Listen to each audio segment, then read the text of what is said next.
An episode of This One Time in Kankakee from the WVLI Podcast Network will start right after this.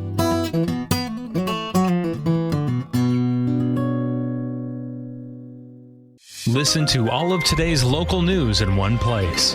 Checking your WVLI news, I'm Rob West. The WVLI News Update brings you the day's news in 10 minutes or less.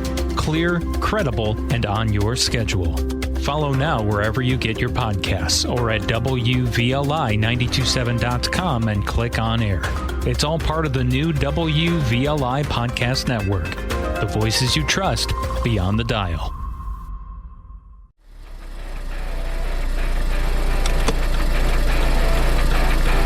When you're a teenager, a car is more than just a way to get from point A to point B. It's a living room on wheels. It's freedom. And sometimes, it's a canvas. It's the winter of 2001. We're in Kankakee County. And Nick Stalnos is about to make a decision that will turn a boring sedan into a local legend. This one time in Kankakee, I covered my car completely in duct tape.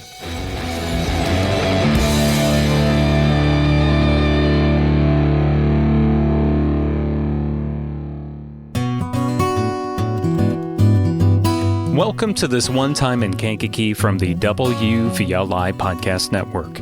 I'm Jake Lamore. To understand why Nick did this, you have to understand that he wasn't exactly the type of kid you'd expect to be driving a spectacle. He was a local staple, a hard worker. So my family moved down here in 1989, so we moved to Bourbonnais.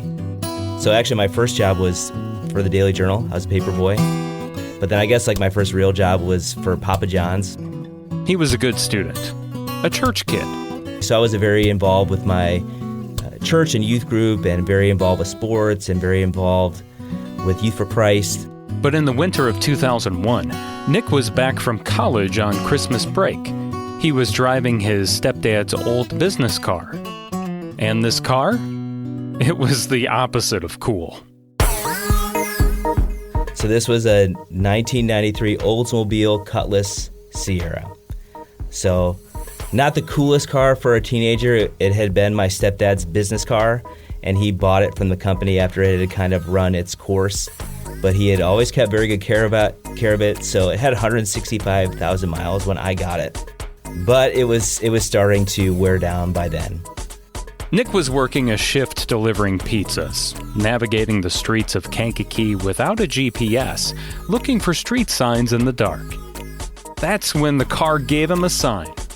Driving down River Street and looking for the name of the streets, and I saw the street where I was supposed to turn. I just did this quick turn, and I felt something under the car come detached, and it was a muffler.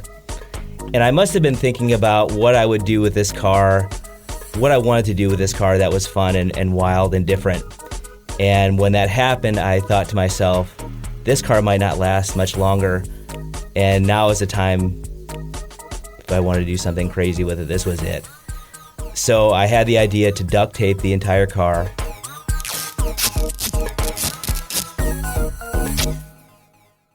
This wasn't a solo mission. Nick called his friends. They gathered in a driveway with armfuls of silver rolls. So I called my friends. I said, hey, I work the next evening. Would you guys come over a couple hours before that, and we can completely cover this car in duct tape as a new paint job. In that era, there was kind of a duct tape obsession. Yeah. I think you kind of hit it. There was sort of a duct tape craze, so I would see pictures of a guy at prom time, a guy duct taped his whole tux, and the girl wore the duct tape dress. And actually my roommate in college, he had a duct tape jacket, and it was just, actually before I met him I saw his duct tape jacket, and this was before the duct tape car, so maybe these things were just kind of in my mind. But yeah, duct tape books, duct tape Bibles. I don't know if it was coming out of the home improvement era. I don't know what it was, but yeah. They worked for hours. They were aiming for a specific aesthetic. The original paint job was silver with blue racing stripes. We just thought we would be very over the top with this paint job. So it had 2 blue stripes going up the hood, over the top of the car, and over the trunk. Bumper to bumper. Yep.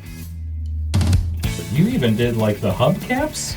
Yeah, and those did not last very long. They really, the first time I drove it on Kennedy Drive, they just flew right off, really.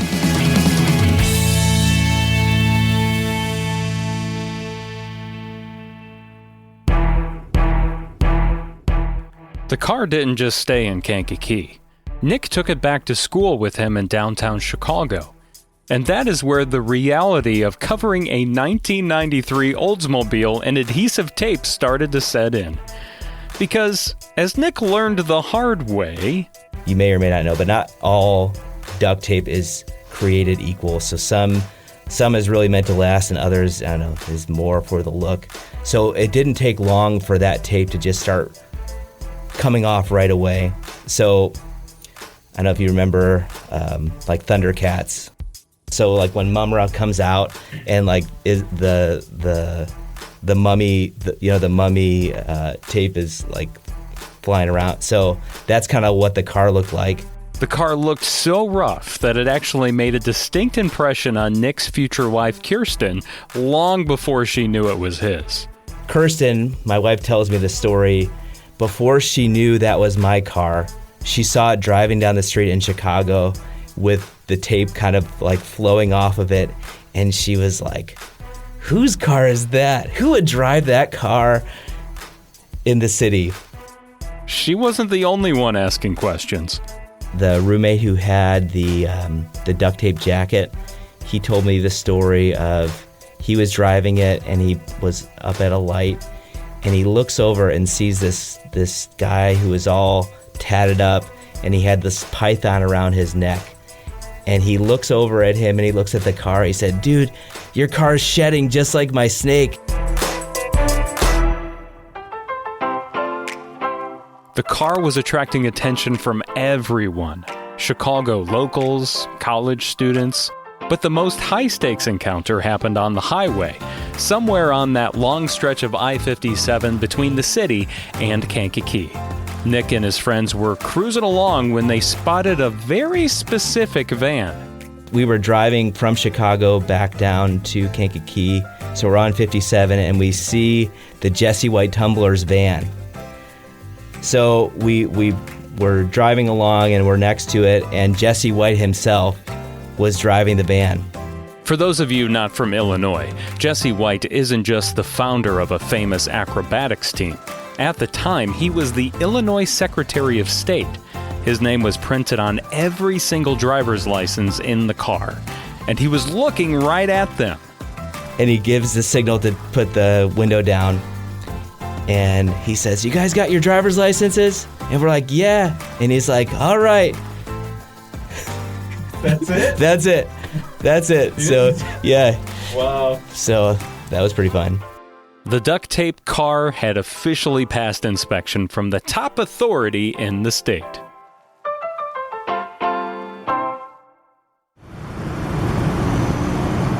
Back home in Kankakee, delivering pizzas, the car was impossible to ignore. It elicited strong reactions from the neighbors.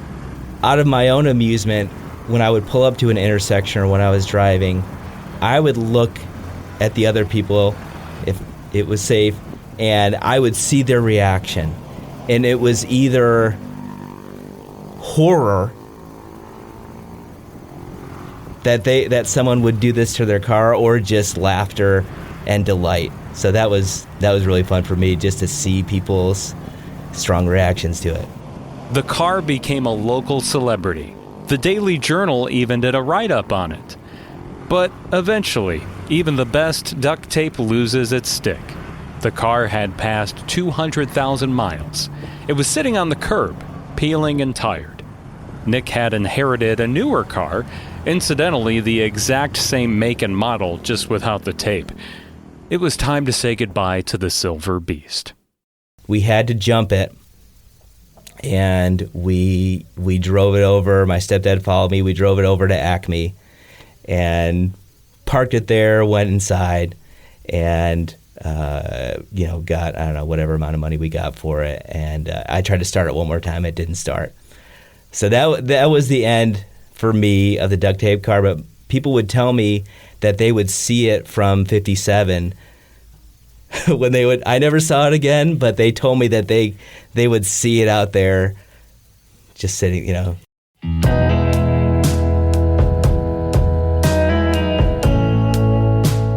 Nick and his wife eventually did go on a massive road trip around the perimeter of the United States, a dream that started with that car.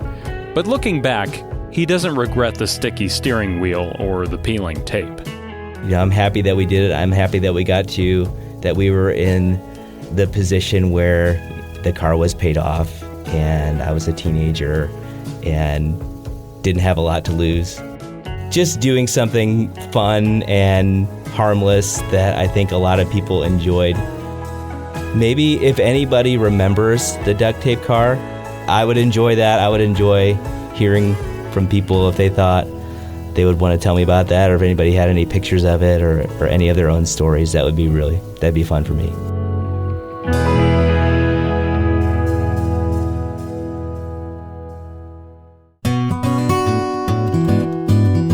And that's the story of the Silver Bullet and Nick Stalnos' sticky journey from a breakdown on River Street to a legend on I-57.